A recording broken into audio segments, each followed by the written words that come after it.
Hello?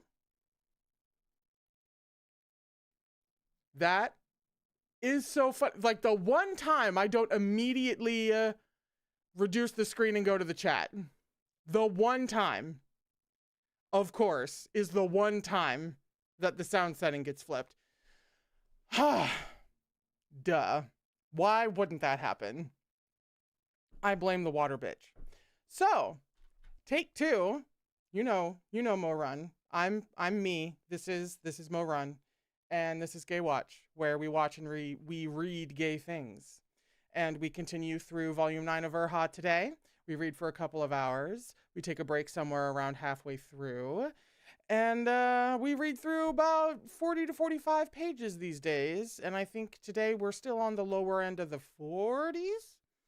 Not much going on in this volume. People are just dropping like flies. And other people are supposed to wake up. So I'm guessing that Tae-shan Jun is going to wake up by the end of this volume. And I say that because if she doesn't, I'm going to be very angry.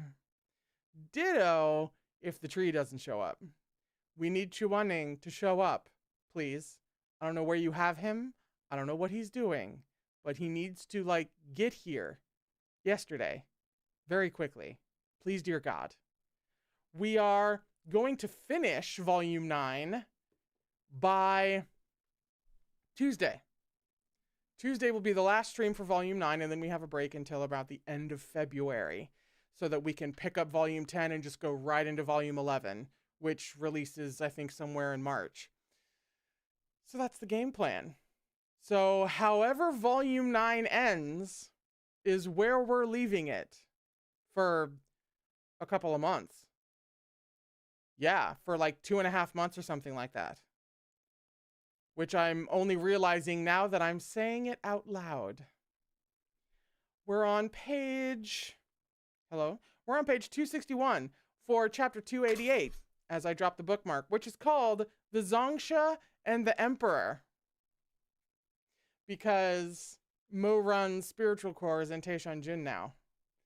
And what does that look like when he wakes up? We don't know. We were trying to figure it out in the book chat. We couldn't figure it out. We don't know. Who can say?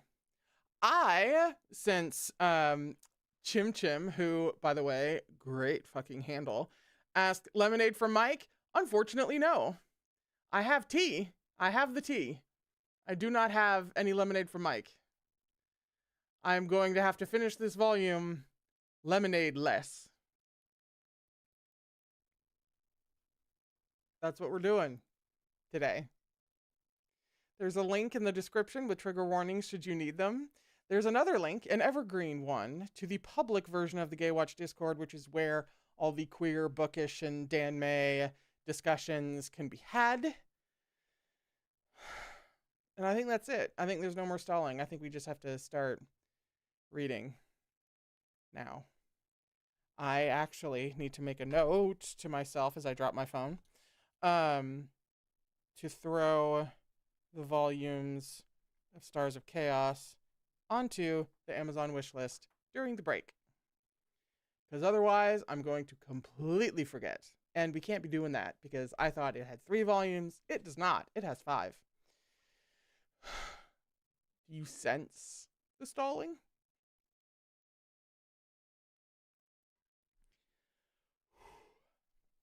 All right. Okay.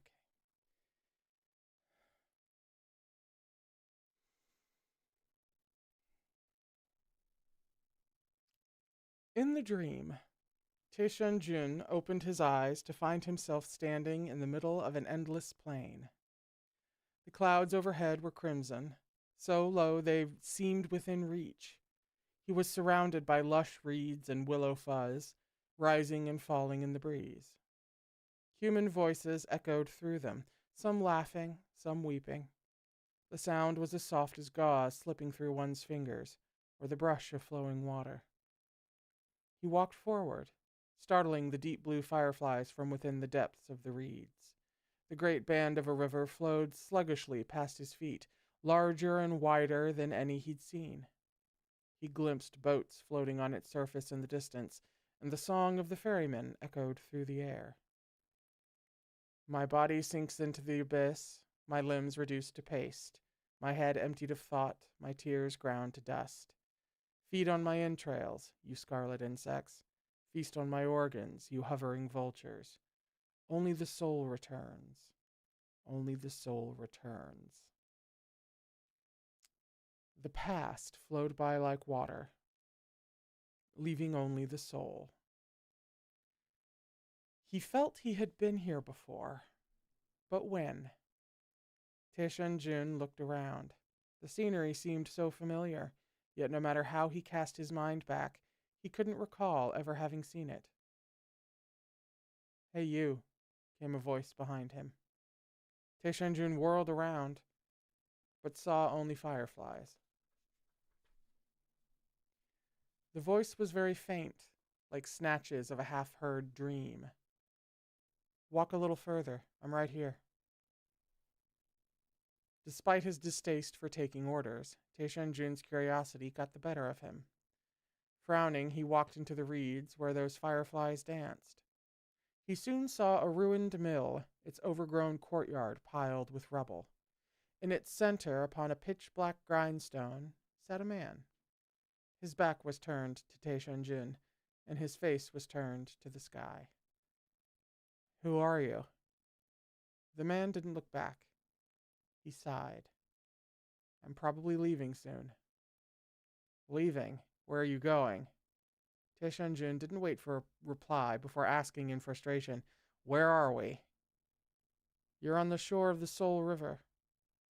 Do you see them out there? Take one of those bamboo boats and head downstream and you'll reach the underworld." Taishanjun watched him in silence. "It takes about 8 years to get through the reincarnation queue, and at the gates there's a guard with his intestines spilling out who will measure your merit in life. If your sins are too heavy, you'll get sent right to the 18 hells." The man's voice was light and easy. He spoke of the business of the dead as if reminiscing about the past. "The first level is called Nanka Town. There's a poor artist in there, but he shouldn't be poor anymore.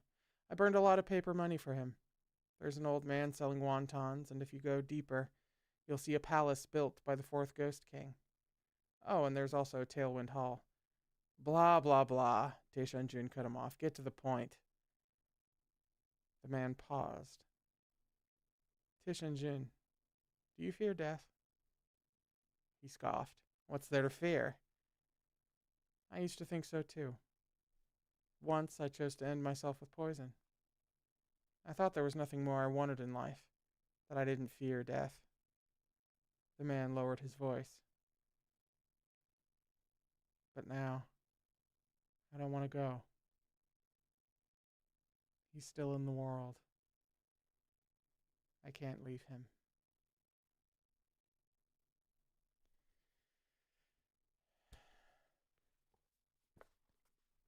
You ever have that experience where you're reading something and you can tell what's happening, you know, but it like doesn't fully hit you for a second? I think in this case, like a page and a half or something. And then it kind of hits you, but then the story beat hits you. And so now you're just sitting here with a book on your head in front of a lot of people, feeling things. Kind of sick, kind of like you're about to cry. Because it was really fucking romantic. But like in a really tragic way. Anyone ever go through that? No, me neither.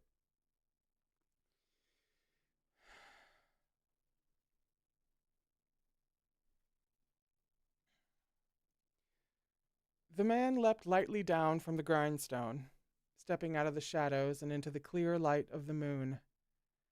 Wind ruffled the water at the banks of the Soul River, willow fuzz flying into the air as the fireflies leapt and spun. Taishanjun's expression shifted. "You." Mo Run walked toward him, a hollow black hole in his chest where his heart should have been.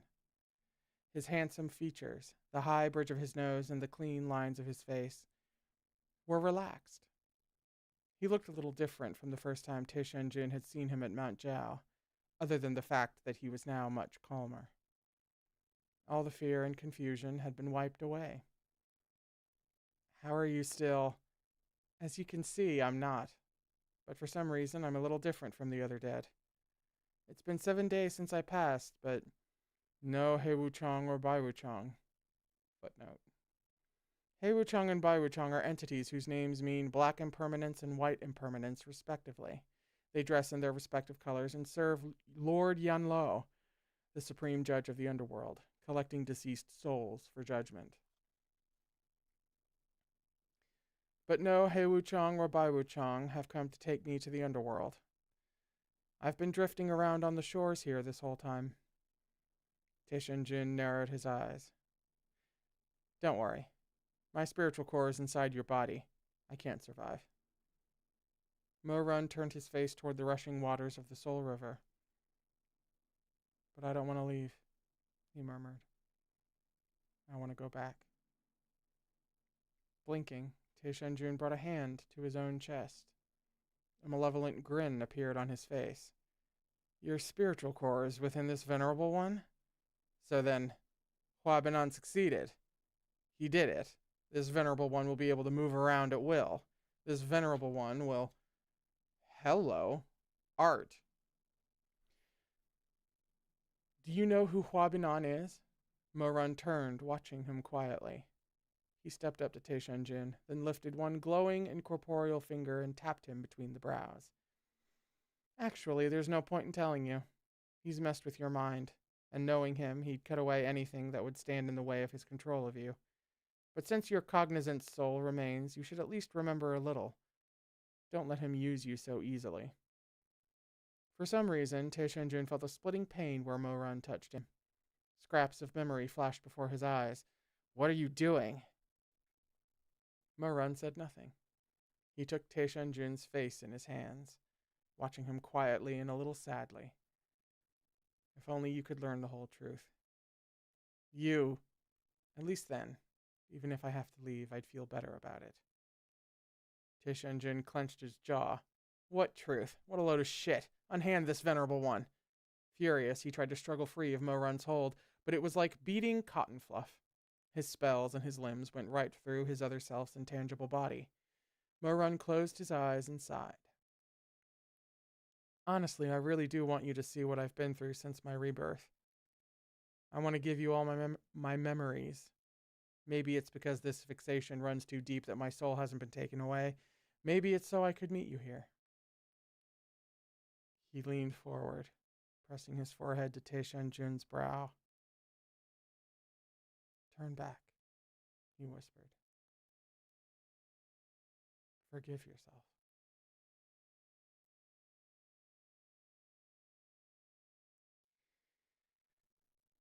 I feel like this is a good time for the art while we all just sort of sit here and scream internally. If you can scream externally, I'm jealous of you. Where am I? There I am.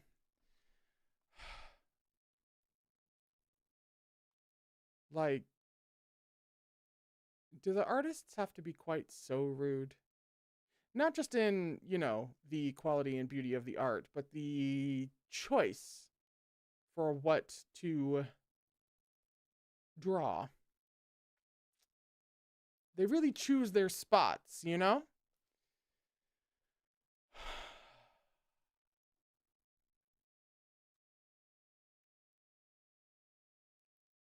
Those murmurs sounded far too similar to Chu Waning's dying words.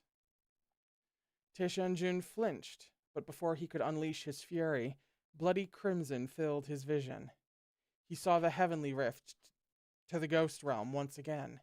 It was the calamity that had changed the trajectory of his life, a time when no one had spared a thought for him, when everyone's pained cries had shaken the sky. Taishanjun seemed to flutter in midair like a paper kite. Laid out beneath him were the sobbing crowds and the bloody stink of broken limbs. He looked around. Where was Shimei? Where had Shimei gone? He couldn't find him, couldn't see him. Anger scorched his heart, sending him spiraling into madness, and then he froze.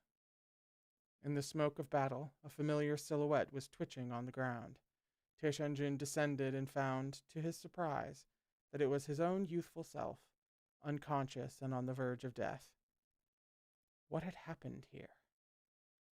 As if in answer, his surroundings changed. Someone was hoisting his battered body onto their back and pitifully crawling out from that sea of blood and bone. Who? Who did those torn and bloodied hands belong to? That person who refused to set him down even when they could hardly move? That person who dragged him to safety with everything they had? Who was it?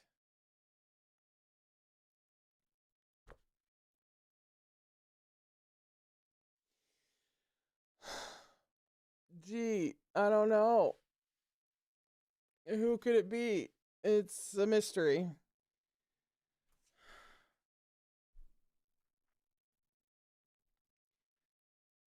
Tishun Jun swept to the ground. He hovered around that pair of figures, staring at the man who carried him, that man covered in wounds, his face smeared in filth. Recognition came upon him like a clap of thunder. Chuan-ing. But how could this be? How could it be? Someone seemed to be howling in his ear. The voice was distant, yet its fury slashed into him like a knife. The stairs are still stained with a trail of blood. That's the road he took to bring you home, they screamed. The discernment barrier is twinned. Whatever damage you took, he suffered the same. How could you say he didn't save you? How could you say he didn't save you? Tishun Jun felt cold all over. His eyes flew open, revealing bloodshot whites. He stared at Mo Wei-yu, a muscle jumping in his jaw. What are you trying to show this venerable one? That's impossible. But the sight of Mo-run's eyes startled him out of his furious rage. His other self was gazing back at him, his dark, placid eyes sheened with tears. I've given you as many of my memories as I can. Who wants to know about you and him? Who wants to know what's happened since your rebirth? You pathetic slug, you betrayed Shimei. You and this venerable one aren't alike at all. Wrath flared in his chest. Who asked you? Get out of my way. The rage that had struck fear into so many hearts failed to stir anything in Mo-run, who looked at him almost pityingly. He stood before Tishun Jun. A golden flame had lit the hems of his clothes, and his incorporeal body was slowly disappearing in the fire, scattering into motes of firefly light. You don't have to shout. It's time for me to go. I've used the power of my soul to give you all my memories in defiance of the natural order. I don't know what's going to happen to me now. Mo-run paused, then grinned. Maybe I'll be locked out of the wheel of reincarnation. Or maybe I'll get sent right to the infinite hells. Tishun Jun watched him in silence. But in the best case scenario, maybe both my soul and my spiritual core will merge into your body. You can't just say it! You can't just say it! We're thinking it! You can't say it! What are you gonna say it for? Why would you tempt the wrath of whatever from high atop the thing? Yes, I continue to make a West Ring reference, even though, I'm sure nobody here has seen the show. I don't care. It's a whole thing about tempting fate. How? You can't just say it!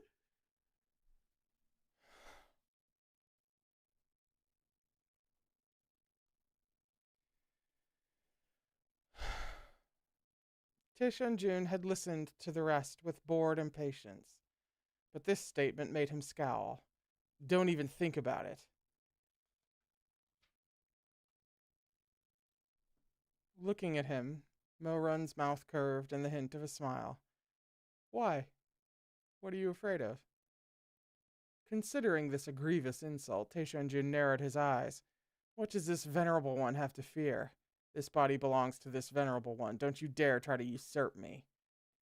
Mo-run sighed. There are certain truths you just can't bear to accept. I've already acknowledged them, but you still try to ignore them. Shut up! Mo-run watched him peacefully. The patch of nothingness was spreading faster, eating up his waist and then his chest. In the moments before he vanished, he reached out once more, almost brushing the hair at Tishun Jun's temples. As if threatened with some awful poison, Tishun Jun took a disdainful step back. Mo-run only smiled. The motes of golden light that had formed his body flew toward Tishun Jun's chest like moths seeking a flame, leaving only his face and one outstretched hand. Tishun Jun sensed a familiar strength reawakening inside him, searingly hot, like the flow of magma beneath stone. It was a strength he knew intimately, yet despised utterly.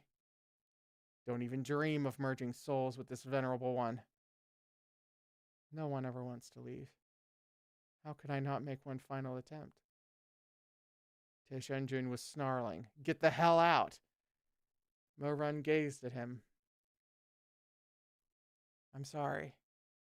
Even at the very end, I have to fight you for this body.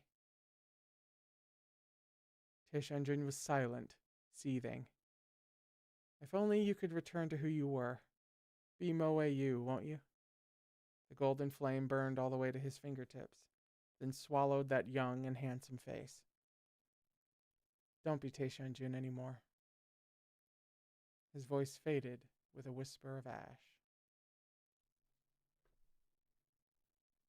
That's a fucking scene break.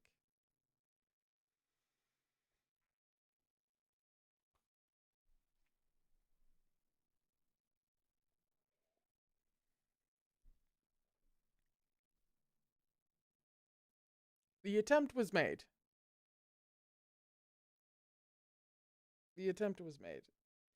I feel like, since we're dealing with a sadist writer here, when Taishanjun first wakes up, it's not going to look like it worked. Even if it worked, it's not going to look like it worked. Why would she do that? Why would she give us the immediate relief that it worked? She's not going to do that. But those first moments are neither here nor there. Because regardless, it's just going to be Taishanjun. At first.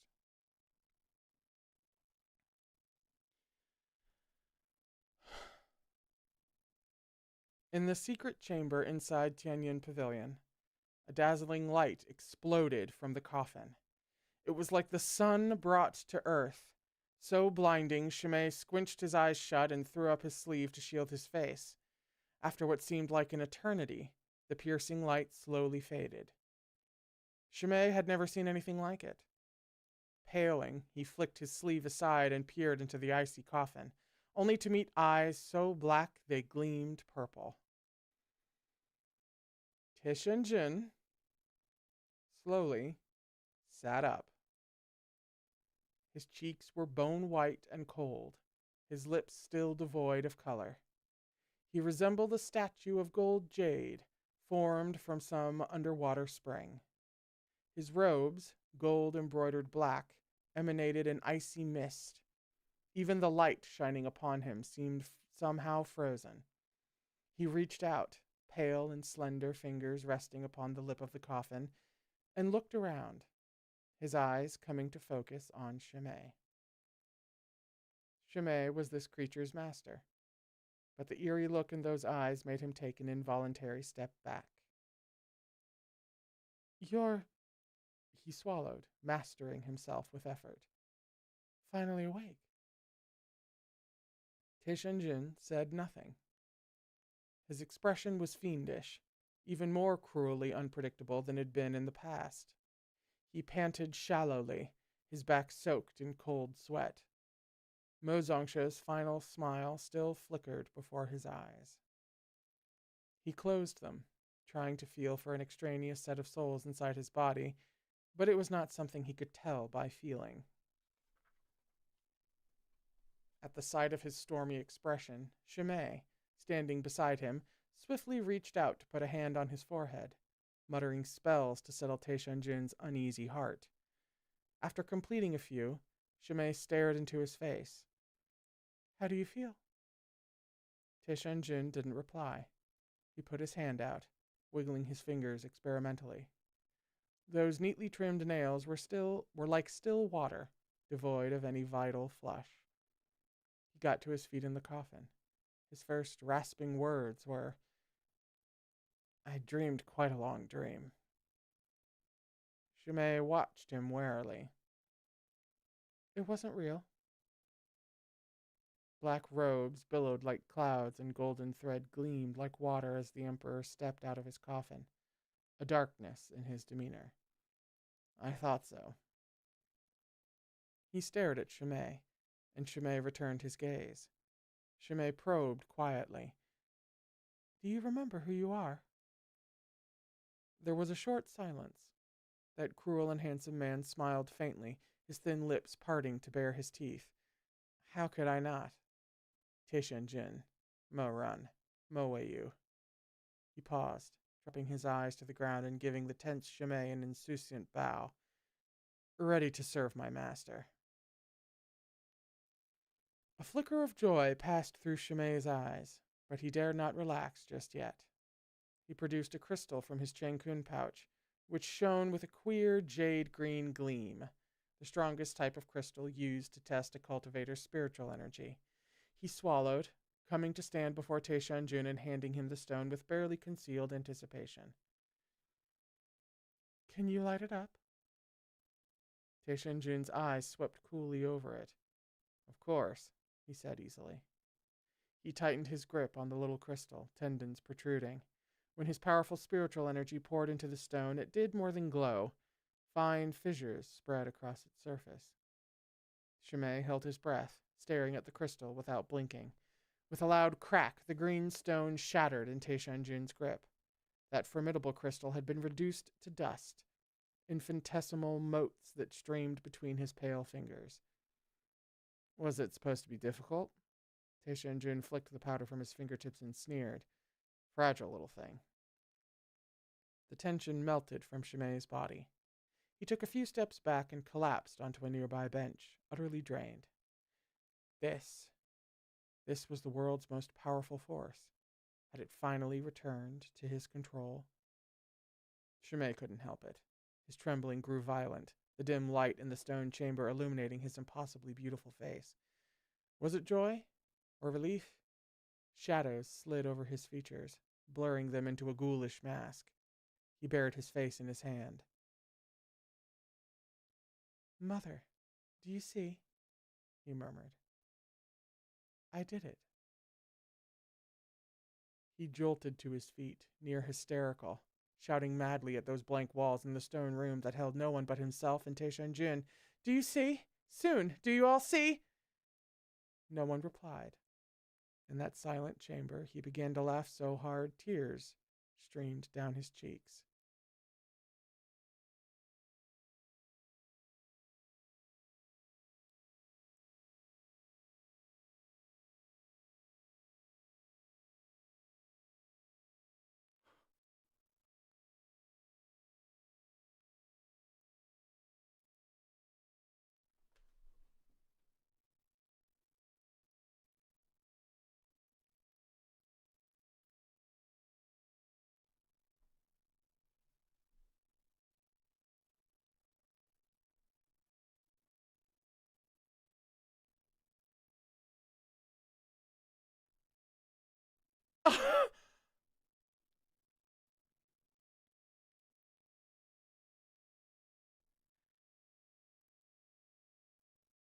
Golden tears, like the butterfly-boned beauty feast Song Chutong.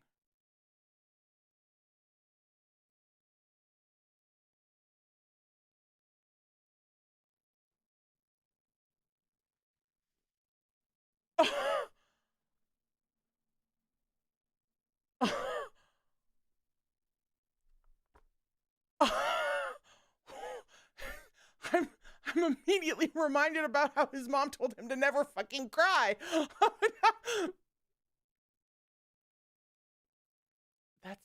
That's the end of the chapter.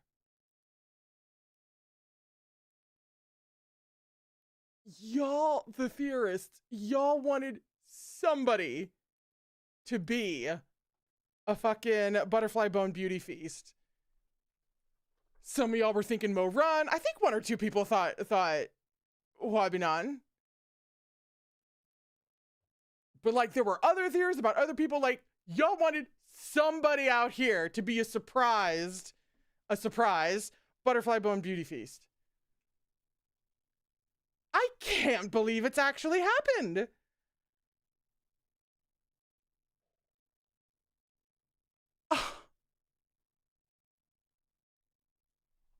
I can't believe it. I'm dumbstruck. I got nothing.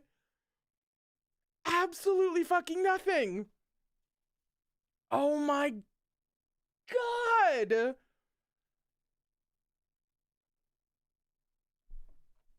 I'm I oh I'm ah what? Yeah, you guys have been doing this since forever, since volume 1, according to Liv. I think I didn't know about it. I didn't like see one of the comments until later maybe, but it's been since forever. Since for fucking ever. Y'all have wanted somebody in this motherfucker to be a butterfly bone beauty feast. Oh my god. Ah! Now, okay. Liv, who is arguably the most read string of all the theorists, I need you to drop in the Discord, drop how the fuck y'all, like, why the fuck y'all thought that. Because there are a few theories that you guys have that I don't see the vision, just because I haven't thought of the clues or I haven't realized the clues. So it like seems like out there, but like that's fine. I don't poke at it. But now I want to know. Now that you were right about somebody being one, I gotta know. I gotta know what. Show your homework. Show your work. I gotta know. We're on page 273 for chapter 289, which is called Half But Ghosts.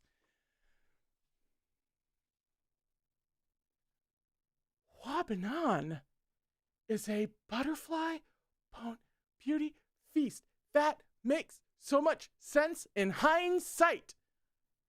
If you were going to choose somebody to be one as a surprise, you know, if you were going to choose someone, Shimei makes so much sense.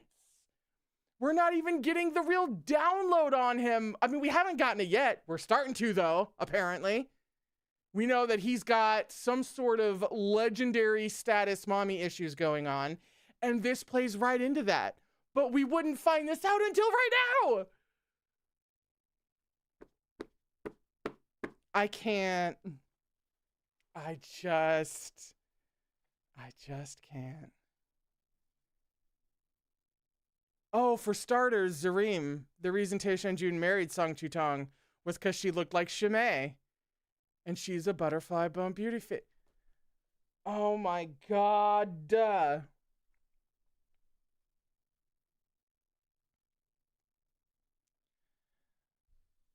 nightmare that had beset the cultivation realm seemed to never end. Attacks from Zhenlong pawns came one after another, and the cultivator behind them was thought to be a lunatic, taking victims indiscriminately. From graying seniors to infant children, all will fall under their sway. They'd cast such a wide net that no one could guess where their true goal lay. We're aware. Some came to beg Tianyin Pavilion for help, but the pavilion master declined to appear, claiming illness. Even when refugees starved to death at their gates, the doors remained shut. Slowly, many, finally, and with great reluctance, realized that perhaps they'd been wrong from the start. But by now it was far too late.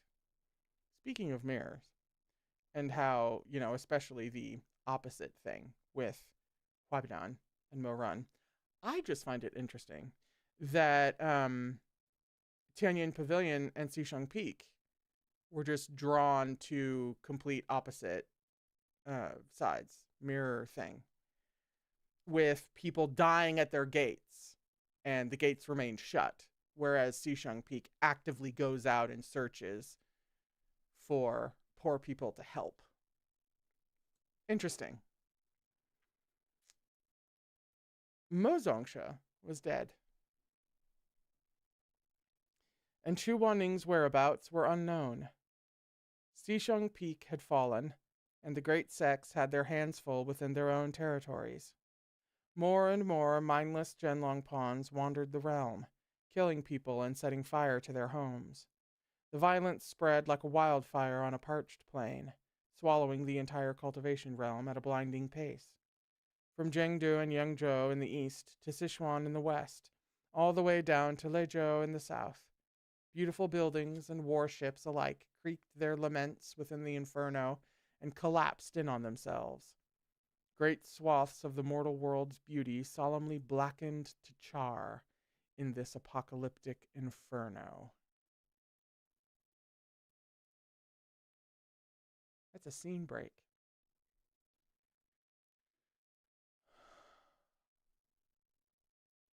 Atop the star-viewing terrace in Tianyin Pavilion, Chimay gazed out at the chaos, both distant and near.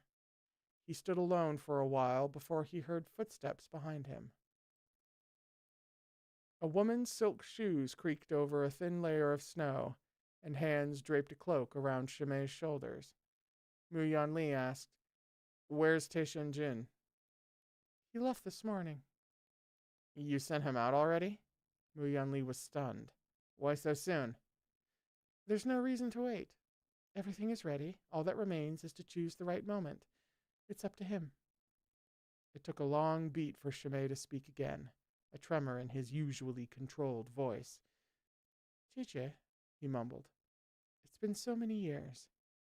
2 lifetimes. I've finally done it." Mu Yanli turned and saw the gleam of tears in his peach blossom eyes. Whether they were tears of excitement or sorrow, she didn't know. She also didn't clock that they're fucking gold. Well, being his sister, would she just know this?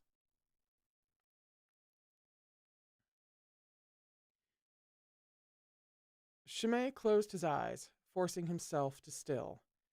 "Let's go. The space-time of light and gate, the space-time gate of life and death, I'm still fucked up, will open soon. We'll bring all our pawns across." "All of them?" "All of them." "But that's so many." Mu Yunli's face was pale, but when she caught sight of Chimay's pained, hungry expression, she stiffened her resolve. "All right, I understand." She turned to leave, yet as she stepped out of the terrace, Chimay called out, "Wait!" Mu Yunli looked back. Backlit by the setting sun, Chimay watched her, the wind buffeting his cloak. He seemed to have more to say, but even after the rims of his eyes went red, no words emerged. At length, Mu Yunli broke the silence. "Don't worry. No amount of cruelty would make me betray you." Shit. Chimay closed his eyes.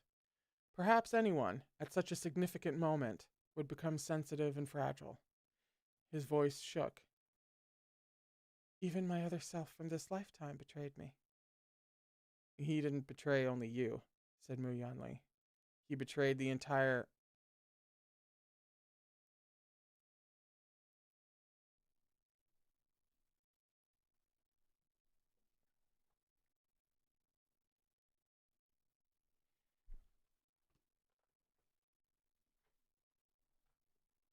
I gotta fucking... oh, oh, oh,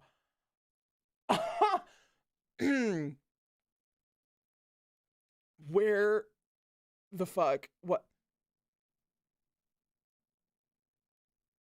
"He didn't betray only you," said Mu Yanli. "He betrayed the entire butterfly-boned tribe. He betrayed every one of us. He refused to continue staining his hands with cultivator's blood, but in doing so, he sentenced us to hell."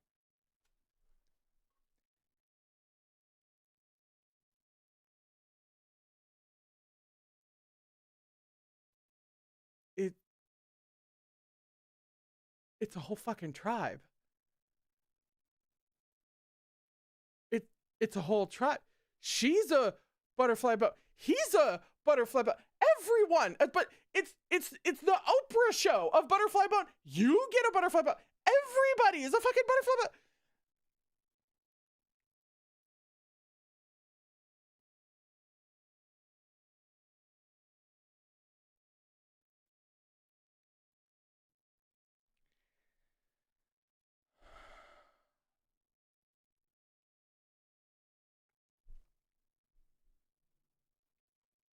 I I don't.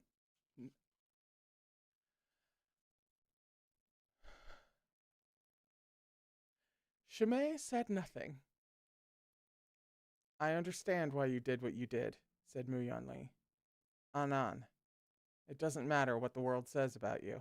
Among the Butterfly Bone Beauty Feast tribe, you are a hero. She left. Shimei watched her go. He turned, placing his fine-boned hands on the intricately carved railing and letting the coolness seep all the way into his heart. A hero. He cast his eyes up to the dark clouds overhead, sighing. There's no hope of that anymore. No hero has ever taken so many lives.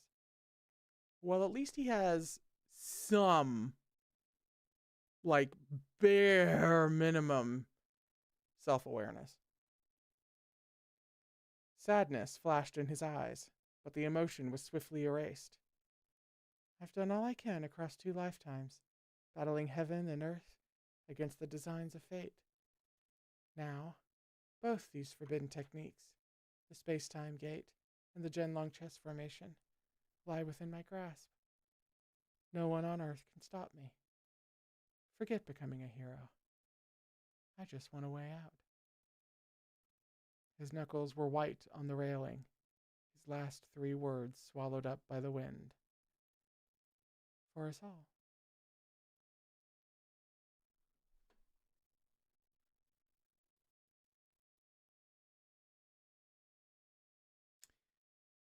That's a scene break?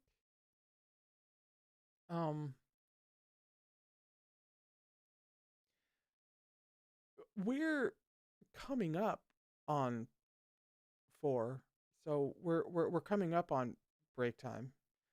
And it's close enough that I'm going to say we go ahead and take a break, even though we're in the middle of a chapter. It's still a scene break. It's still a nice stopping point. We're on page 276. And I need to readjust my understanding of the cosmos. Because now this is a whole other ball game now. This is an entirely different sport. We're not in the same stadium. This is a whole other thing now. We just became a whole other thing.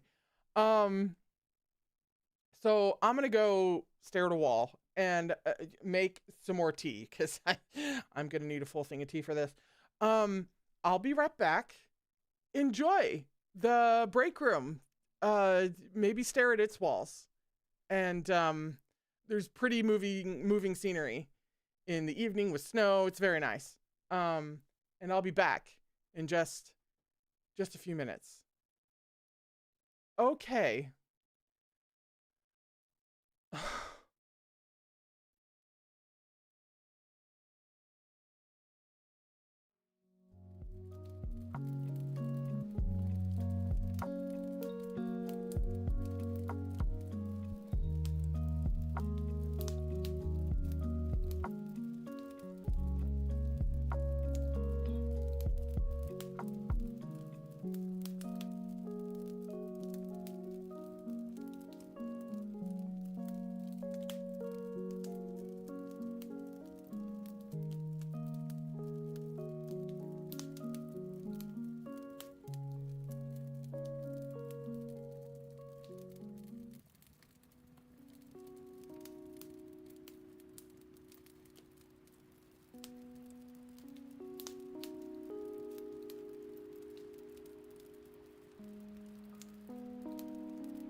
We're back.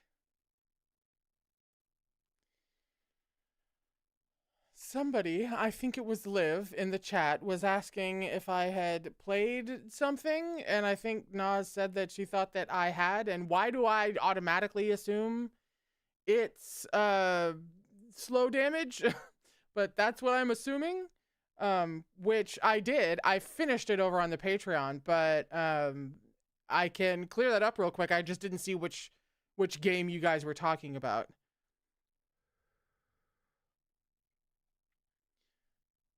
But also, no, it makes total sense. It all makes total sense. You guys have been talking about it in the chat a little bit, but like, to take the butterfly boned situation and blow it up to, I don't want to say a logical conclusion, but a psychologically understandable conclusion. Yeah. If I was a butterfly bone beauty feast and all I was violated and eaten and enslaved and nobody ever really did anything, I too would have a deeply misanthropic view of the universe and maybe want to see it burn in one way or another and think that that's the only way to be free, to the point where even children are evil because they're just going to grow up to be adults, and adults just at best are indifferent to what's happening to us. See, she did it again. She fucking did it again. She did this volumes ago with Tish and Jun. You could see, even before finding out about the flower, obviously, you could see how somebody gets that dark and that extreme. We could understand once we knew a few things about Tish and Jun. We could understand. Still made, what he did heinous, but we could understand. And now it's that same thing. Still fucking heinous. And of your own volition, not fueled by any kind of flower. So. And therein lies another mirror. Yep. Tish and Jun did all of that, but had the flower. Shumei did all of that of his own free will. All right. I was so beside myself that when I was making tea, I just fully made it in another random ass mug. I dirtied a mug for no reason. So preoccupied was I. Kind of reminded me of that one time where I actually don't remember what series it was, but it was actually probably this one, let's be real. And I was like so beside myself that I forgot to put a tea bag in the hot water, but then just drank it for the first half of the stream and didn't realize that I was just drinking hot, sweet water because I had put sugar in it. And that was it. Kind of reminds me of that.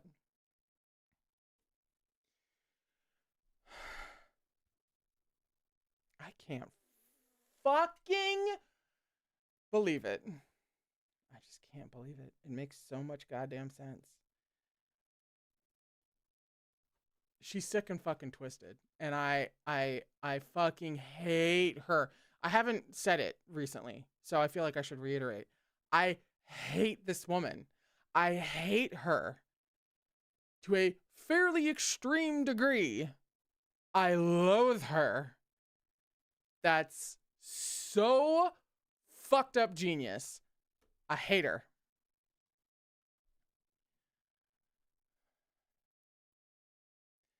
A black silhouette swept through the snowy haze of Kunlun. The snowstorm scraped his cheeks like blades, but he narrowed those purple-black eyes as if he couldn't feel the cold. He soared through these skies like one of the mountain's cliffside vultures, nimbly leaping up onto the green tiles of the sect's rooftops. There were many formidable fighters on patrol at Kunlun Tashway Palace, but none noticed his arrival. He walked over the snow without leaving a single sprint. Sorry, my brain is in full conspiracy theory mode. And if Huabinan's mom is dead, and his mom was a butterfly bump beauty feast, the odds aren't zero that his mom was Song Chutong, unless there's something I'm not remembering. But if his mom was somehow fucking Song Chutong, which couldn't possibly, but that would, I'm already broken. I'm just already broken, and I have to read for another 45 minutes.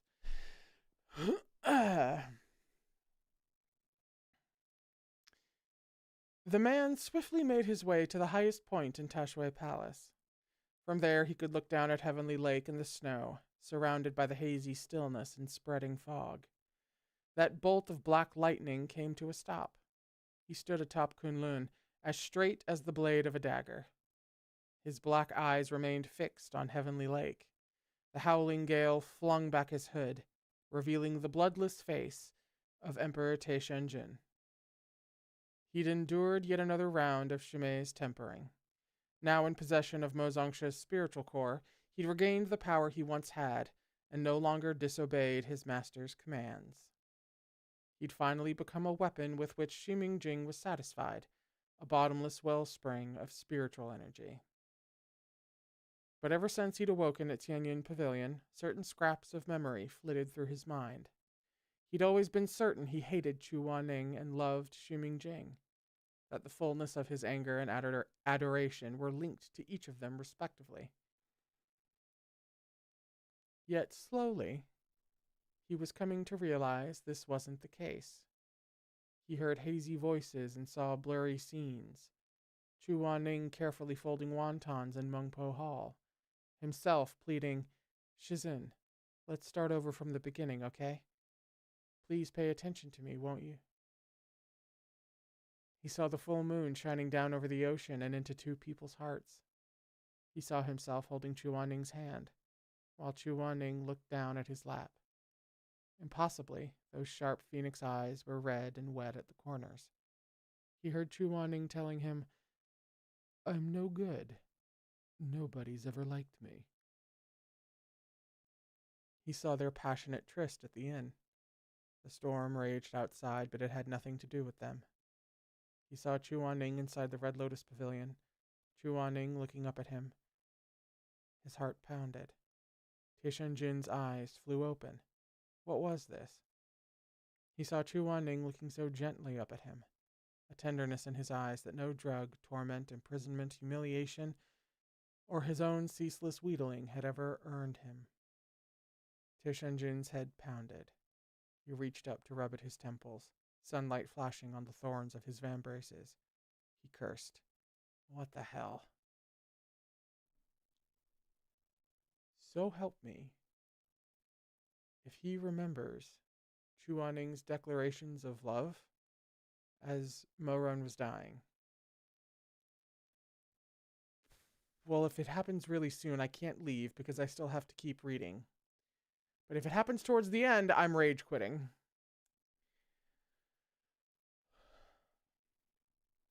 Standing on the ridge of the roof, he sank into thought. The snows of Kunlun flurried down, and his shoulders were soon coated in slush, but for some reason, in the depths of his heart, he found it as peaceful as the sweetest dream. Somehow, in his dream, the sight of Chu Wanning's gentle eyes soothed him. This venerable one must be going insane. He blinked, pushing those absurd visions out of his mind and continuing forward.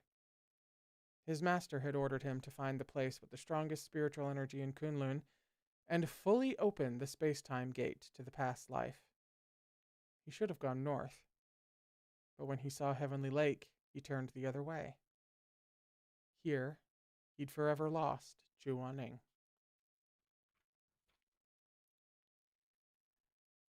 Taishanjin stood in place for a moment, resisting his urges, then struck out for the lake as if possessed.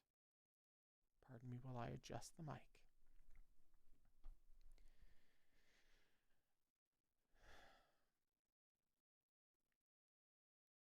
Just as he was about to leap over the colonnade that encircled Tashui Palace, he heard a familiar voice. Dad. Mom. Too familiar. He froze, hiding himself in the shadows, only his pitch-black eyes peering downward. When he got a clear look, he guffawed. I wondered who it was. So it's you. Why in fucking name of anything holy are these two being put in the same place at the same time? Now.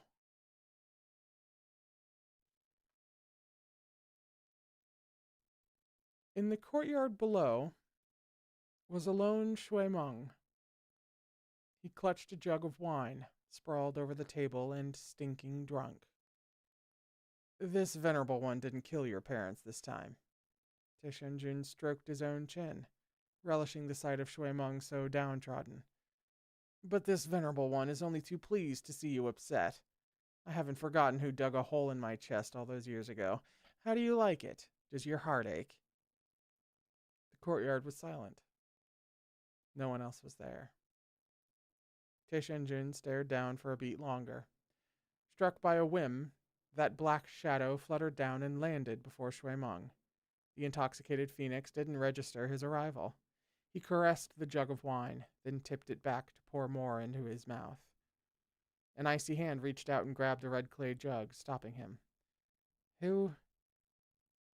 Take a guess. Shui Meng squinted through one puffy eye, red with tears. Slowly, that eye followed the hand up to Emperor Taishanjun's handsome, mocking face. Taishanjun had never seen Shui Meng so defeated. Shui Meng from the past life must have surely broken down like this on many occasions where no one could see, but Taishanjun was witnessing it with his own eyes for the first time. He licked his lips, savoring the thrill. Bending down, he stared at Shui Meng like a predator eyeing its prey. How interesting. So even Chuaning's pet disciple will drown his sorrows in wine and lie here in a drunken heap. He sat down sideways by the stone table's edge and reached out to tilt Shui Meng's face to the light. It's been a while since I've seen you at this age. A rueful note crept into his voice.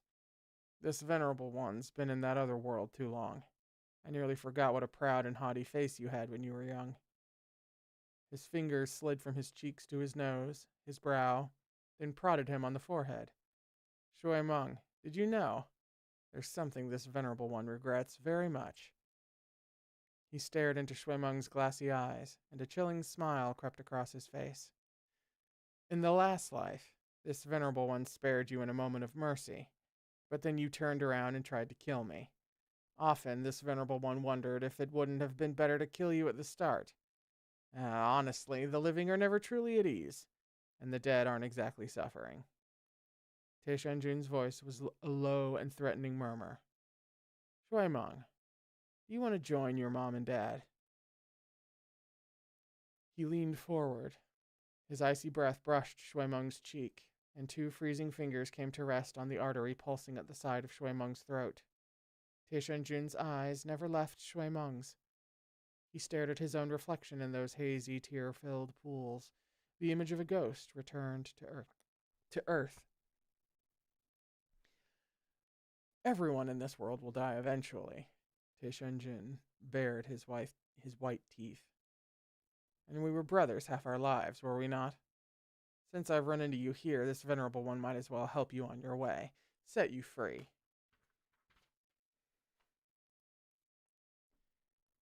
As he tightened his grip in preparation to kill, he heard a murmur, soft as a seedling sprouting from the earth. Gah.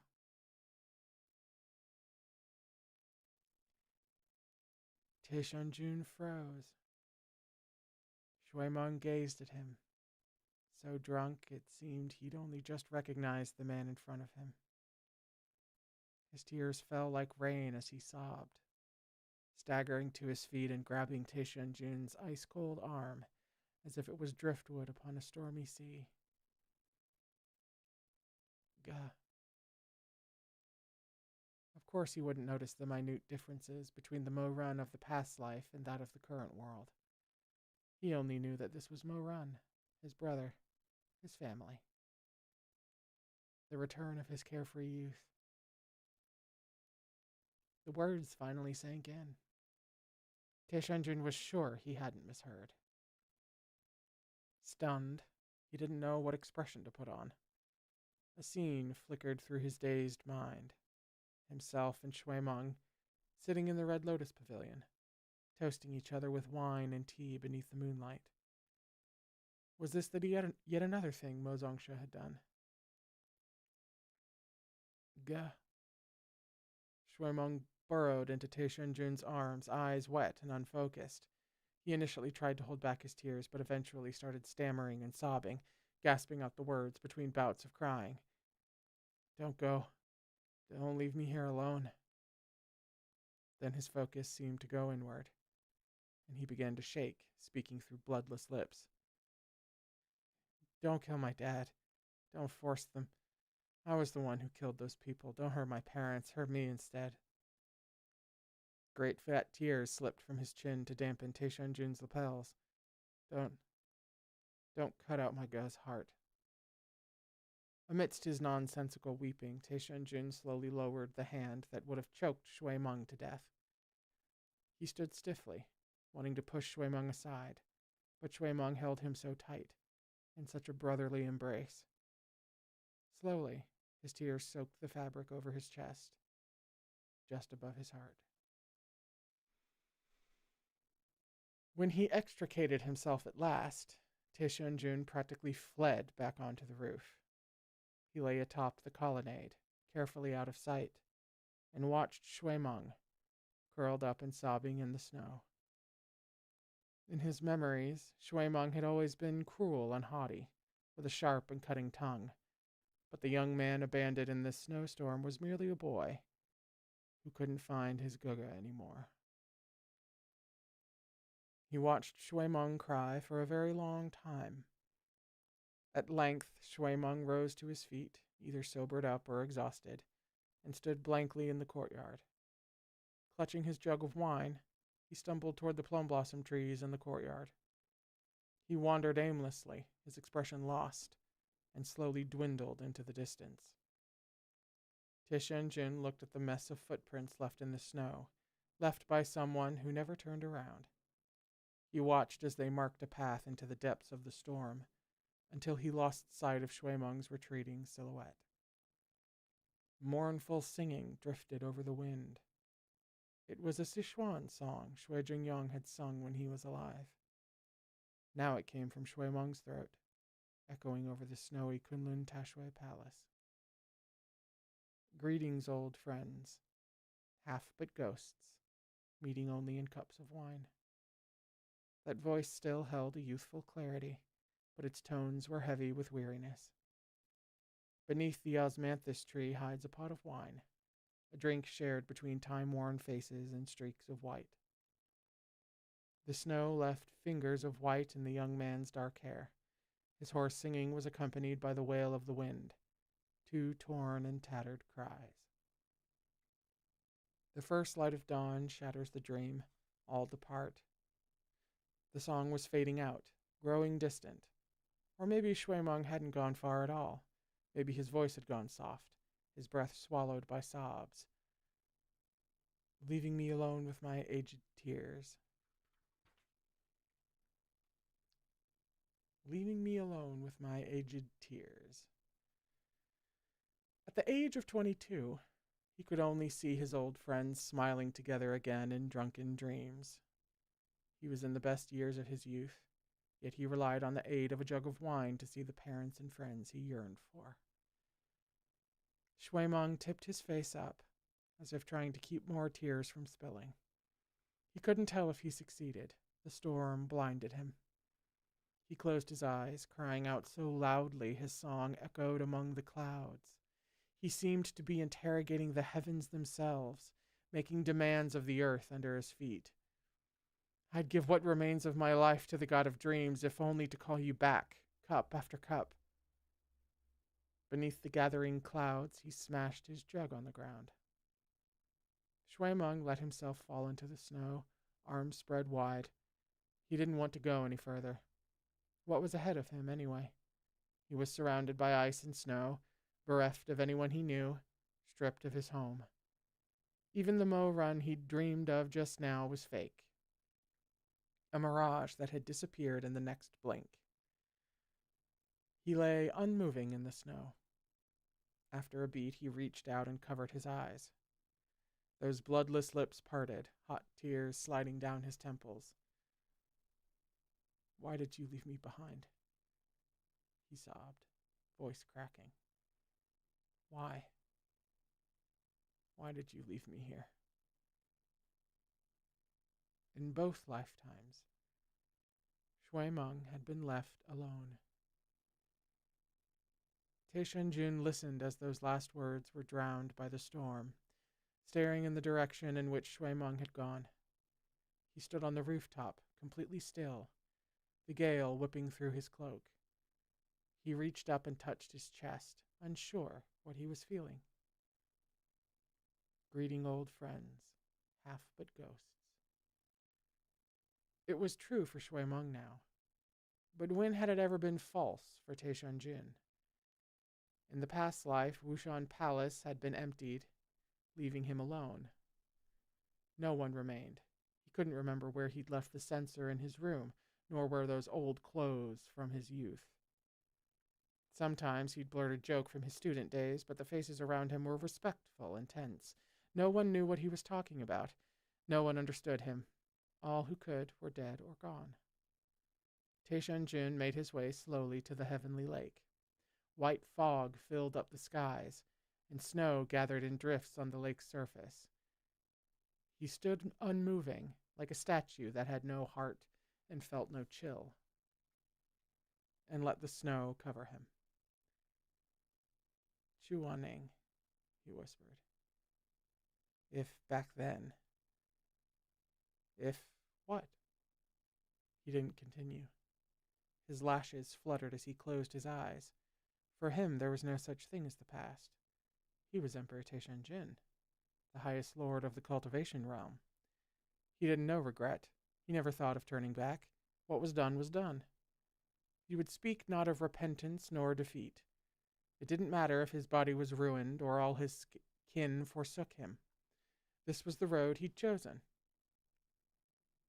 He would press on despite all the thorny brambles that blocked his way. But here, surrounded by endless horizon, beneath the vast and snowy skies where no one would see or know, Taishan stood for a long time, his hands behind his back. Then he did something unimaginable. He sank to his knees and kowtowed, in that place where Chuaning had died in battle. Once, twice, a third time. Taishan raised his head. Beneath his hood, frost had rimed his lashes. His expression was solemn, unreadable. He rose as if having accomplished something he'd wanted to do for a very long time. With a snap of his black cloak, he swept silently to the point of greatest spiritual energy on Mount Kunlun. When the emperor moved, no one could stop him. Ximing Jing had chosen very well indeed. He was the most powerful spiritual force in the world, possessed of unmatched strength and cultivation. The space-time gate of life and death would open today.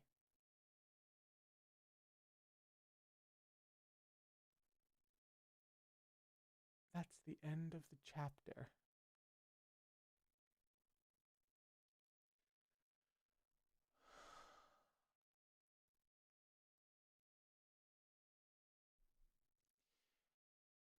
We're on chapter 285, page 285, for chapter 290, which is called Twinned Plum Blossoms. We all know what peach blossom refers to, but plum blossom refers to something too, but I'm currently too mind-fucked to remember. Who do we associate plum blossoms with?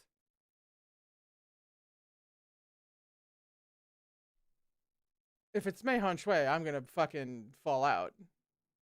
I'm just not gonna be here. No. Henry, no. Confirm. Henry says, does May not mean plum blossom? Does it? Does it? We read to 290 today. It's only 4:30. I must have a confirmation. I'm getting a yes. We can't.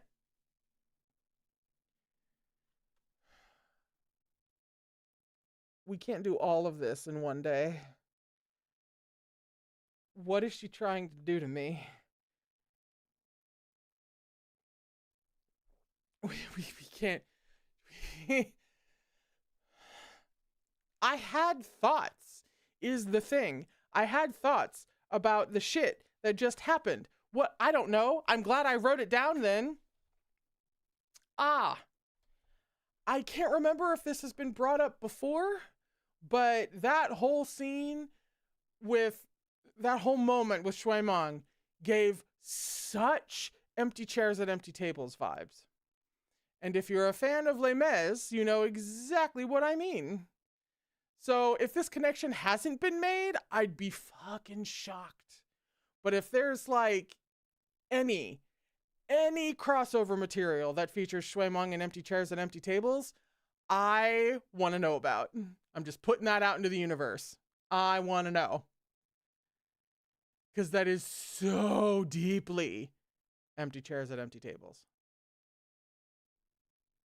And now I need like gift sets. I mean, in my wildest dreams, I would have an animatic, but you know, we can't dream that big.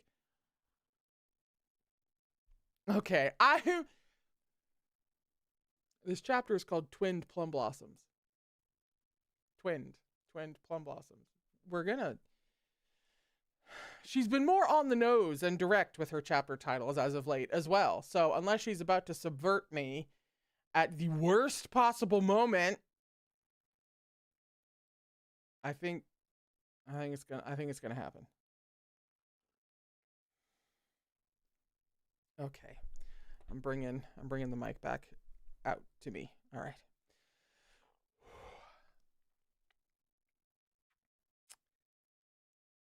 Shuimeng sank into the snow. He had never been able to hold his liquor, and he had no idea he'd just met the most dangerous man in the world. He lay perfectly still. We're starting with Shuimeng.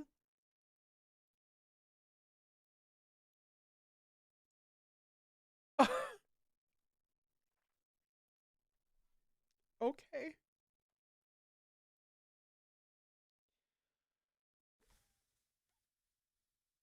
Where even was I? Wasn't I just at the okay? I literally have no memory of if I read this sentence or not, so I'm just gonna read it, and if I repeat it, whoops.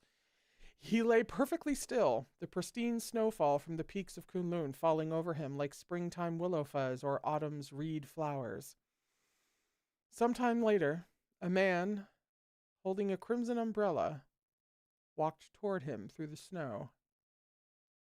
Squinting, Shuimeng caught sight of a familiar, cool visage. May, mumbled Shuimeng. He was too tired to form the syllables of Han Shui. It's me. Mei Han Shui helped him up in silence. Shuimeng sagged against Mei Han Shui's shoulder, but didn't move his feet. Got any wine? No. Shuimeng pretended not to have heard. Sure. Okay, then you'll drink with me? No. After a beat, Shuimeng burst into laughter. You asshole. When I wouldn't drink, you forced it down my throat. And now that I will, you tell me you have none? Is this a joke? I don't drink.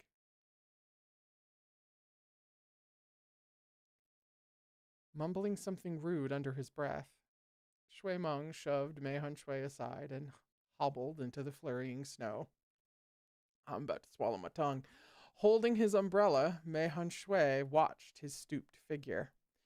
He didn't follow. Where are you going? Shuimeng didn't know either. He wished only for more wine to drink himself dead. Come back, said Mei Han Shui. There's no path that way. Shuimeng froze. He held himself still for a moment, then burst into tears. I just want some fucking wine, and you won't let me have any. On top of that, now you're lying to me, saying you don't drink. What's your problem? I'm not lying. Shuimeng ignored him. What's your problem? Seriously, he shouted. Can't you tell I'm in a shitty fucking mood? I can. Feeling even worse, Shuimeng blinked. The tip of his nose was red.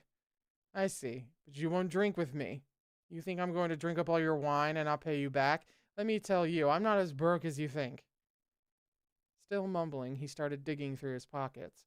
After collecting a little pile of random coppers, he counted them over, his face falling as he did. Where'd the rest of them go? Mei Hun Shui put a hand to his forehead, exasperated. Shui Meng, you're drunk. Go back and rest. Before Shui Meng could answer, he heard the soft press of footsteps through the snow. Another gentle voice rang out. Daga, why are you trying to reason with a drunk? A silk-gloved hand holding a lambskin flask reached over his shoulder, silver tinkling on that outstretched wrist. Mei Hun Shui canted a look along the intruding arm and turned. Standing behind him was his mirror image, only with a gentler cast to his features and a spark of mirth in his eyes.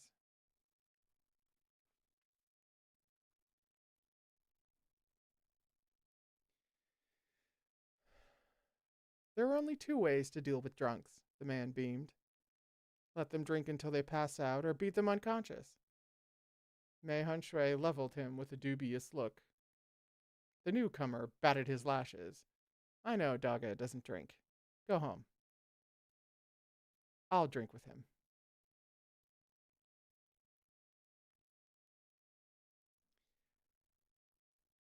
That's a scene break. My mind is a complete and utter blank. Somebody remind me what the fuck Daga means. Obviously, I'm familiar, but I can't remember. I have no thoughts in my head. Older brother? Are they twins? Are they just twins?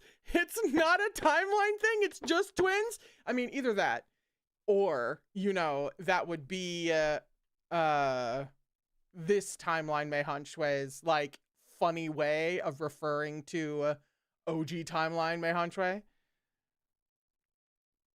So I haven't completely ruled it out. But right now, it's looking like fucking twins. Like she chose the funniest option.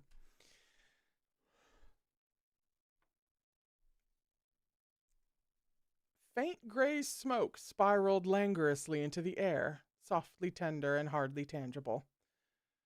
The rooms belonging to the Dashishiang of Tashui Palace were redolent of expensive ambergris and densely carpeted in pristine white furs, the pelt so thick that anyone, stepping in, would sink up to their ankles.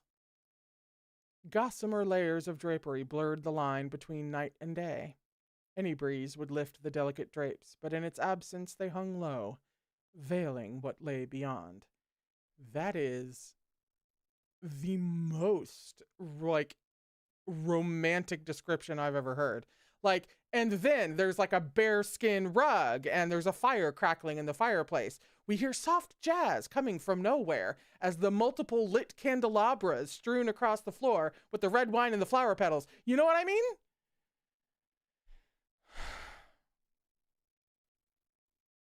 Mei Hun Shui lay on those thick white furs with his feet bare and his chin resting on one hand.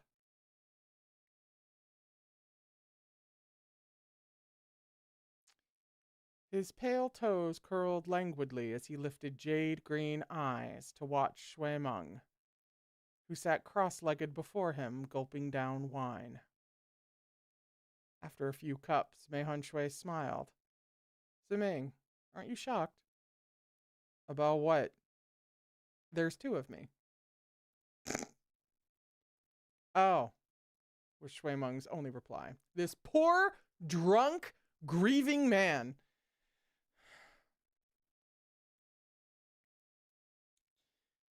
Mei Hun Shui shook his head. I forgot what a lightweight you are. This far gone, your brain's not working anymore. Nothing's going to shock you now.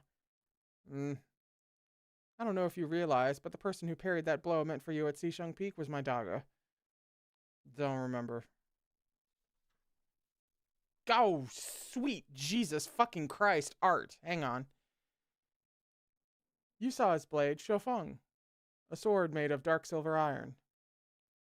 Frowning, Shui Meng sifted through his sluggish memory. But that day in the hall, the guy who shielded me was hideous. His weapon wasn't silver either. It was blue. Mei Hun Shui nodded. He was angry that day and very worried, so he put his spiritual energy into it. He doesn't do that usually. My Ge doesn't like fighting to kill. Shui Meng said nothing. We actually take turns with the sword. I have a wood and water core, while his is water and fire. One day you might get to see 3 kinds of spiritual flow, green, red, and blue, but... He trailed off. Halfway through his explanation, Shui Meng had picked up his cup with a look of cool reserve. Mei Hun Shui narrowed his eyes. Shui Meng's usual haughty air was absent. Instead, his demeanor was decidedly chilly. Recognition itched at the back of Mei Hun Shui's mind. He looked like someone else like this, but whom? He couldn't put his finger on it, but he didn't care to think any harder. He approached life much like the thin ribbon of balsam smoke winding up from the golden censer beast's mouth, lazy and indolent, drifting lightly on the wind. Not him almost clocking Jiang Shi! I can't do this. I can't do... Who recommended this series? I can't do this.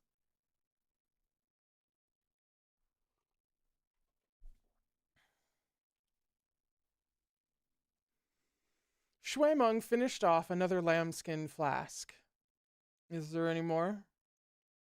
Yes, but you've already had too much. You can't drink anymore. 1,000 cups couldn't get me drunk. Is there something wrong with you? Mei Hun Shui laughed, but he did reach for more wine.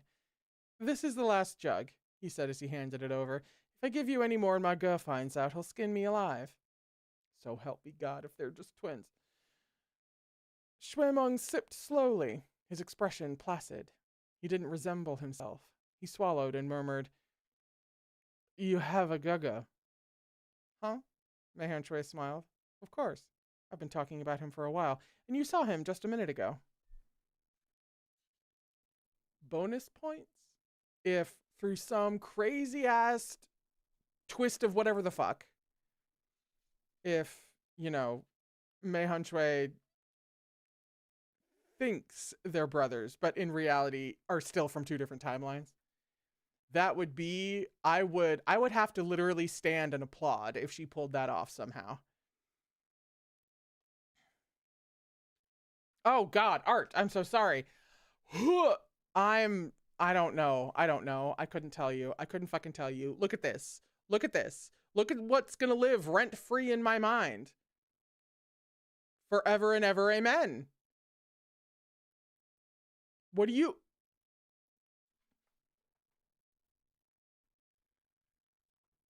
No. I fucking can't with her.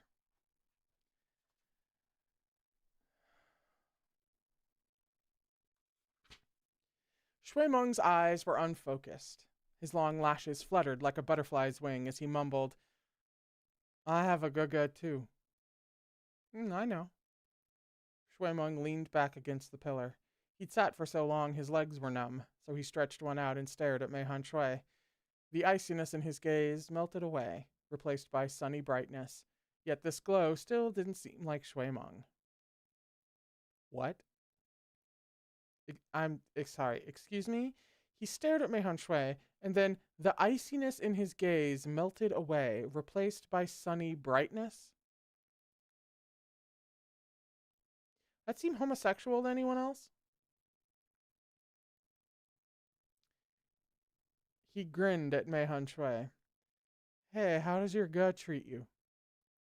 Stunned by his transformation, Mei Hun Shui wondered, was this how he acted while drunk? He replied, pretty good. You don't say much, do you? What do you mean, pretty good? Would he make you a weapon? Would he bring you a bowl of noodles when you're sick? Mei Hun Shui smiled. None of that. But he does help me keep women away.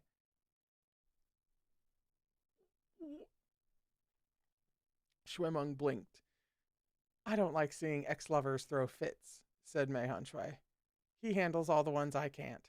He's much more decisive than me. He's a lot more clinical, and he doesn't waste time. But he's kind of boring, so he's reached this ripe old age without even holding a girl's hand. What's... Shui Meng frowned. What's your Ge's name?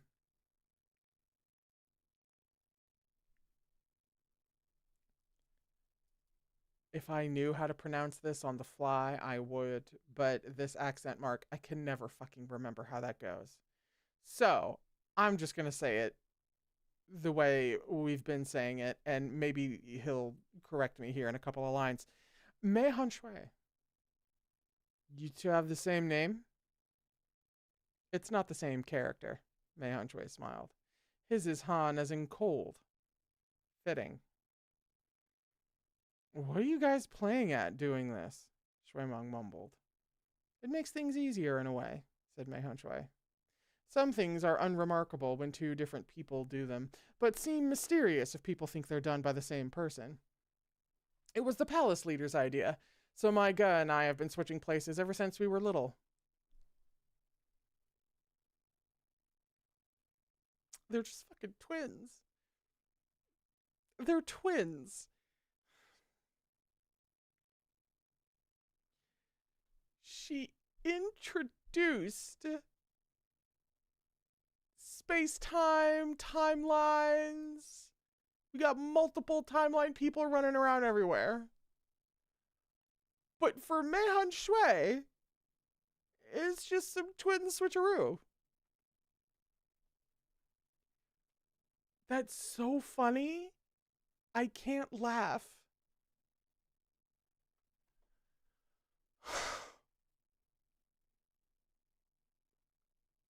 He lifted the lid of the incense burner and poked at the embers with a silver spoon. He added some more incense, the type meant to calm the heart and dispel cold, and kept talking. One of us always wears a mask of human skin, he said lightly. When he wears it, I act as myself, and when I put it on, he acts like himself. Before we knew it, we'd been doing it for 20 years. Isn't it tiring living like that? For me, not at all. It's loads of fun. Mei Han Shui smiled, but my Ga probably finds it exhausting. He always complains about how many spurned lovers I have. It's gotten to the point that he has to avoid women whenever he heads out. Shuimeng didn't know what it felt like to be surrounded by women. In this regard, he and Mei Han Shui's brother weren't much different. Both had apparently reached adulthood without so much as touching a girl's hand. Similar, yet somehow I don't think with the same cause. But this wasn't something to brag about. He sipped his wine in awkward silence. Mei Han Shui thought he was too drunk to respond, but then Shuimeng suddenly asked, "Why save me?" His tone had shifted again, this time into something very gentle. Such softness was jarring on Shuimeng's proud face, more eye-watering than the earlier brightness or the freezing cold at the start. Mei Han Shui couldn't take it anymore. He sat up, reaching out with one silver bell-adorned wrist and grasping... I'm sorry, I just blacked out. He sat up, reaching out with one silver bell-adorned wrist and grasping Shuimeng's chin. Inspecting him from every angle, he mused, "How odd. It's you, all right. What's going on?" Oh, what? Like Shuimeng might have a twin brother that he's been swapping with from infancy? Shuimeng didn't smack his hand away as he'd expected.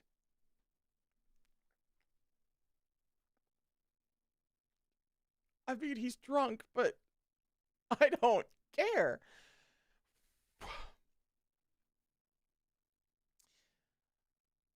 Keeping his dark eyes fixed on Mei Han Shui. Okay. She's doing it on purpose. She does everything on purpose, but she's doing it on purpose. She's trying to make me feel better after killing half the cast, all right? She does it on purpose. This is the kind of bullshit that she's like, "Oh, I just killed a whole lot of people. I just made you cry a bunch. I just did all this really sad shit with, and you don't know if Moron's soul is gonna, but here, have this." Keeping his dark eyes fixed on Mei Han Shui, he allowed himself to be manhandled.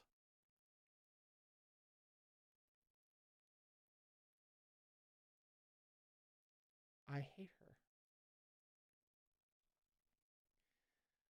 "Why help Xisheng Peak?" he asked. Excuse me, that was him. That was Shuimeng. "Why help Xisheng Peak?" he asked. "Are we very close?"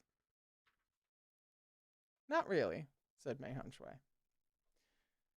We played together when we were little, but it'd be me one day and my guh the next. I really only interacted with you over 10 or so days. Then why would you take me in? Mei Hunshui sighed. He reached out and prodded Shuimeng on the forehead. Your mom and dad saved my mother's life. She was from, Suyab? Pardon if that's wrong. She was from Suyab, and you know how many resentful ghosts there are in that place. She sent us to Kunlun Tashway Palace after we were born. During one of the violent ghost incidents in the city, she managed to escape, but she broke her leg getting out. This new incense carried the sharp scent of pine. Mei Hunshui smiled. It was a terrible journey, and she didn't have much money. By the time she made it to Kunlun Mountain, she was near death. His face remained peaceful, the red teardrop pendant sparkling where it sat on his forehead. Back then, Uncle Shui and Aunt Wang were on their own way to Kunlun Tashway Palace for the very first time. When they saw my mother in such a state, they didn't ask about her bloodlines or take her money. They just used the best medicines on her. They even carried her up the mountain after they learned she'd come in search of her sons. Don't you hate it when you're reminded of the good dead people? Shuimeng listened in amazement. It was a breath before he asked, Then, what happened to your mom? Also, doesn't it just fucking break your heart that if Shui Jingyong and Madame Wang had come across Mo Run when Mo Run was...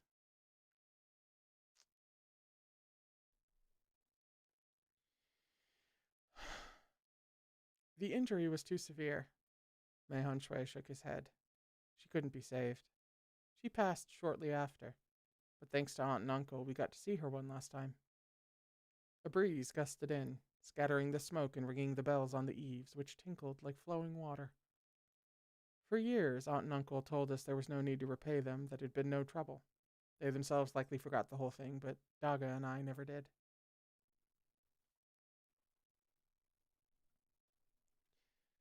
Mei Hunshui looked up, studying Shuimeng with those jade green eyes. These events had happened so long ago that there was no sadness in them, only gentleness. That day, Uncle Shui carried my mom on his back, and Aunt Wang held the umbrella. They didn't want her to catch another chill. When they walked into the hall, they didn't speak of any official business of Xisheng Peak, nor attempt to build an alliance or curry favor with Tashway Palace. First thing they did was ask if there were twins from Suyab here. Pale golden lashes lowered, hiding those pools of clear jade. I say this because it's the truth. They were the best sect leader couple I've ever known. My mom and dad, said Shuimeng, strangled. Mei Hunshui hummed in assent. Your mom and dad. Shuimeng buried his face in his hands, his shoulders shaking. He was crying again. He seemed to have shed a lifetime's worth of tears in these scant few months. He wept, and finally resembled Shuimeng once more. Suddenly, Mei Hunshui understood. Earlier, his icy proclamation of 1,000 cups wouldn't get me drunk was for Chu Wanning. His lamenting, you have Goga, was for Mo Weiyu, and his gentle, why save me, was for Ximing Jing. Shuimeng clumsily memorialized them, remembering their every detail and every gesture, whether they sat or stood, whether they were annoyed or enraged. He'd grown accustomed to having Chu Wanning's stern coldness, Mo Weiyu's blazing enthusiasm, and Ximing Jing's quiet gentleness always by his side.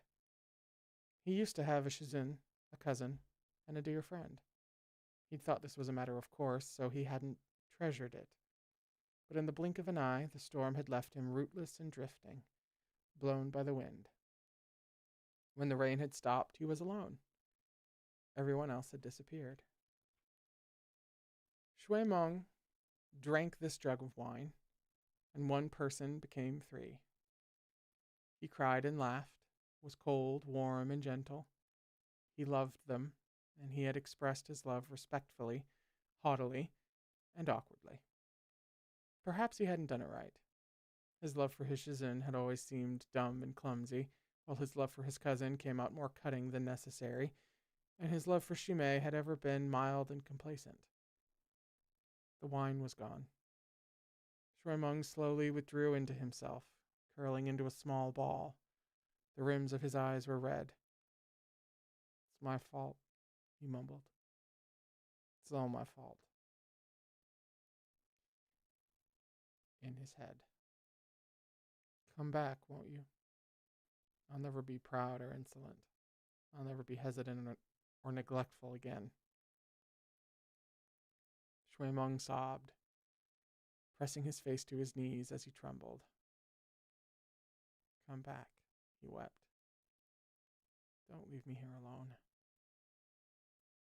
If they would only return, if everything began anew, he wouldn't choose a title like Darling of the Heavens, or the prestige of being the young master of Xishang Peak.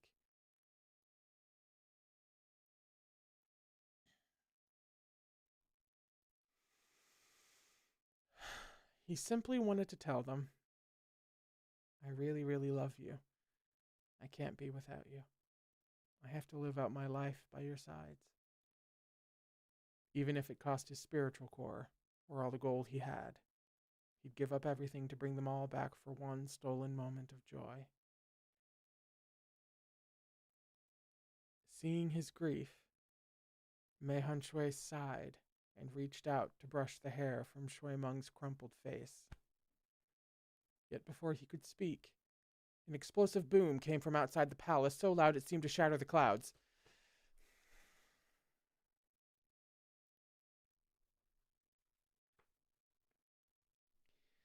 The earth shook beneath them, trembling as if some slumbering beast was waking in the depths of the snowy plain, its steaming maw opening wide to swallow the skies themselves.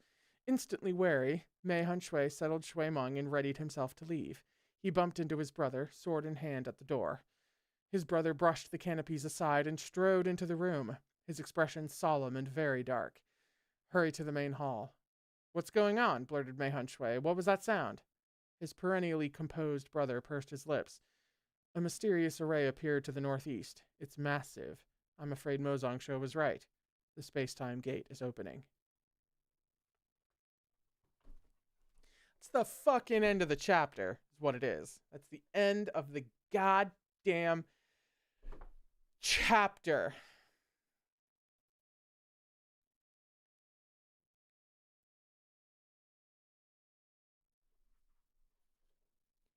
You know what? You fucking know what? You know what? You know what? I know. I rage quit like somewhat recently. Okay? But it's volume 9. I'm allowed. So, next time on Tuesday at 3 p.m. or 2:15 p.m. for YouTube members and fucking patrons if you want to join and hop on as we discuss all the bullshit that we read today. On Tuesday at 3 p.m., we're going to finish this goddamn fuck off volume.